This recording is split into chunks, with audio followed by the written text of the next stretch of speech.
Hi friends, പുതിയ വീഡിയോയിലേക്ക് എല്ലാവർക്കും സ്വാഗതം. നമ്മളിന്ന് ഡിസ്കസ് ചെയ്യാൻ പോകുന്നത് ഒരു ഫോട്ടോയുടെ ബാക്ക്ഗ്രൗണ്ട് ഒരു ആപ്പിൻ്റെയും സഹായം കൂടാതെ തന്നെ എങ്ങനെ റിമൂവ് ചെയ്യാം എന്നതാണ്.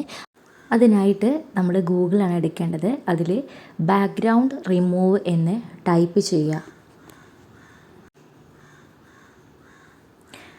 അപ്പോൾ തുറന്നു വരുന്നതിൽ remove.bg എന്നതിൽ ക്ലിക്ക് ചെയ്യുക. എന്നിട്ട് നമുക്കതിൽ അപ്ലോഡ് ഇമേജ് എന്നുള്ളതിൽ നിന്നും നമുക്ക് ഫോട്ടോസ് അപ്ലോഡ് ചെയ്യുക. നമുക്ക് ഏതിൻ്റെ ബാക്ക്ഗ്രൗണ്ടാണോ കളയേണ്ടത് ആ ഫോട്ടോ അപ്ലോഡ് ചെയ്യുക. അപ്പോൾ വളരെ സിമ്പിളായിട്ട് തന്നെ അതിൻ്റെ ബാക്ക്ഗ്രൗണ്ട് റിമൂവ് ആയിട്ട് നമുക്ക് കിട്ടും. നമുക്കിപ്പോൾ ബാക്ക്ഗ്രൗണ്ട് റിമൂവ് ആയിട്ട് ഫോട്ടോ കിട്ടിയിട്ടുണ്ട്.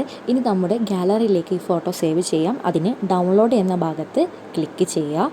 ഇപ്പോൾ ഓട്ടോമാറ്റിക്കായിട്ട് നമ്മുടെ ഗാലറിയിലേക്ക് ഈ ഫോട്ടോ സേവ് ആയിട്ടുണ്ട്.